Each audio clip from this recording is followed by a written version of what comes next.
سلام بچه‌ها، امیدوارم حالتون عالی باشه. حالا امروز قراره جمع‌بندی واپاشی رو با هم داشته باشیم از فیزیک 12ام. ولی اصلا گولی فیزیک 12ام نخونید چون اینقدر مبحثش ساده است که بچه‌های هفتمی هم میتونن حل کنن. می‌خواید باور کنید یا سوالات کنکور حالا این چند سال اخیر که پشت سر هم اومده با هم داشته باشیم. حالا سوال 154 گفته شکل زیر واپاشی یود 124 رو نشون داد. نام ذره گسیل شده کدام است؟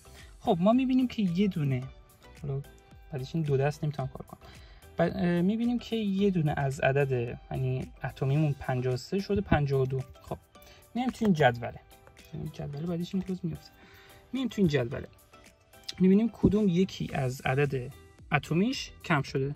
عدد اتمی بتازای مثبت یا هم پوزیترون. میبینیم که حالا اینم اولا بگم، این بالاییمون عدد جرمیمون، یعنی بالا سمت چپ عدد جرمی و بالا سمت یعنی پایین سمت چپ عدد اتمی. پس عدد جرمی ثابت و عدد اتمی یکی کم شده. پس نام ذره گسیل شده میشه بتازای مثبت یا هم پوزیترون.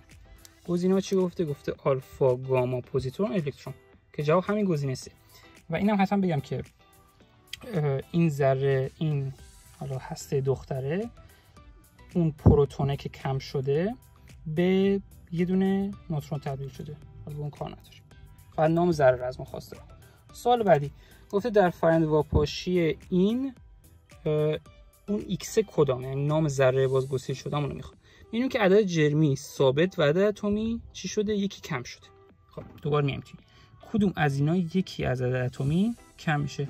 بازم همین بتازای مثبت یا هم پوزیترون که میبینیم یکی از عدد اتمی کم شده.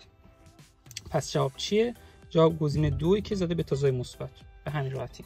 سوال 41 که من اصلا داخل خود ویدیو حل کردم. گفته اگر لوتسیوم با گسیل بتای منفی پرتوزای کن هسته دختر کدام است؟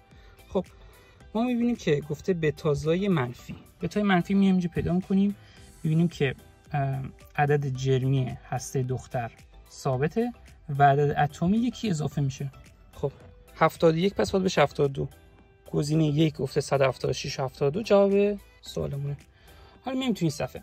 این صفحه یه سوال مفهومی داره، اولش بیاین با هم حل کنیم. گفته کدام موارد درست است؟ یعنی دو تا از اینا درست. ما میایم از آخر بررسی میکنیم. گفته در واپاشی بتازای مثبت یکی از نوترون های درون هسته به یک پروتون و یک پوزیترون تبدیل میشه. خب این غلطه. چرا؟ چون یکی از پروتون ها، حالا تو این چیه بود دیگه، یکی از این پروتونی کم میشه. یکی از پروتون های درون هسته به یک نوترون، حالا سوال صفحه قبل بود دیگه، به یک نوترون و یک پوزیترون تبدیل میشه. پس این چی؟ پس این غلط. مورد پ گفته اغلب هسته پس از واپاشی بتا در حالت پایدار قرار میگیره. ما میدونیم اغلب هسته پس از واپاشی آلفا و بتا در حالت برانگیخته قرار میگیره و با تابش گامایی که در حالت پایدار قرار میگیره. پس گزینه پ هم غلط. جواب گزینه چیه؟ جواب گزینه 1 و یعنی الف و ب دیگه نیاز نیست بررسی کنید، این دو تا درسته. مورد 72 گفته در کدام مورد فرآیند واپاشی درست است؟ خب دوباره این جدول رو میاریم. ما میبینیم که در این واپاشی ها هیچ کاری ما به زیروند نداریم، یعنی اینجا زیرونده هیچ تغییری نکرده. حالا این چیز زوم شد، این زیرونده هیچ تغییری نکرده.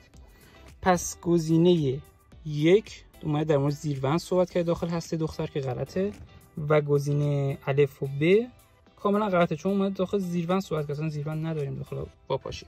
خب میایم مورد پ. گفته که این حالا هسته مادرمونه و هسته دخترمون یه دونه حالا یعنی با الکترونی که گسیل کرده یه دونه با عدد اتمی اضافه شده. میایم دوباره اینجا میایم آقا الکترون یا ای منفی رو نشونش میدن، یکی به عدد اتمی اضافه میشه، یعنی هسته دخترش دیگه. تو این هسته مادر، این هسته دختر. هسته دختر میبینیم که یه دونه به عدد اتمیش اضافه شده.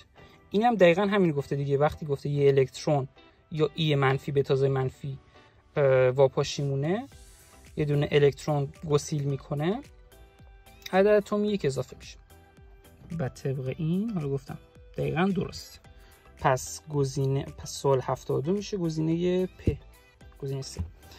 خب تو سوال آخرم اون بخش منظره صدای اومد خیلی بد.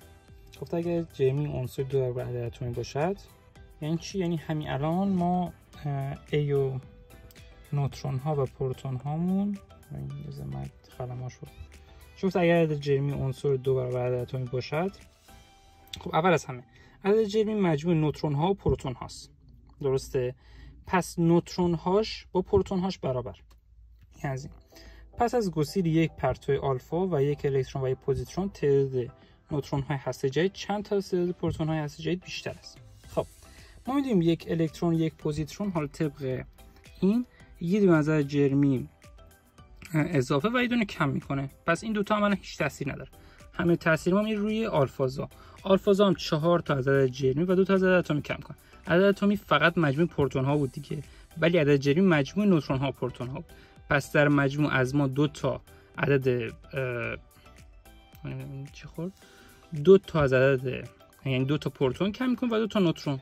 خب پس عملا هیچ فرقی نکرد چون جمع نوترون ها و پروتون ها برابر بوده دیگه. پس n من های 2 z من های 2 که مال همون عدد جرمی عدد اتمیه هیچ تفاوتی نداره. نمیفهم این تکه رو متوجه شدی یا نه؟ چون که گفته اگه عدد جرمی عنصری 2 برابر عدد اتمی باشه. عدد جرمی میدونیم مجموع پروتون ها و نوترون هاست. این مال دیگه فکر کنم کلاس هفتمینا باشه.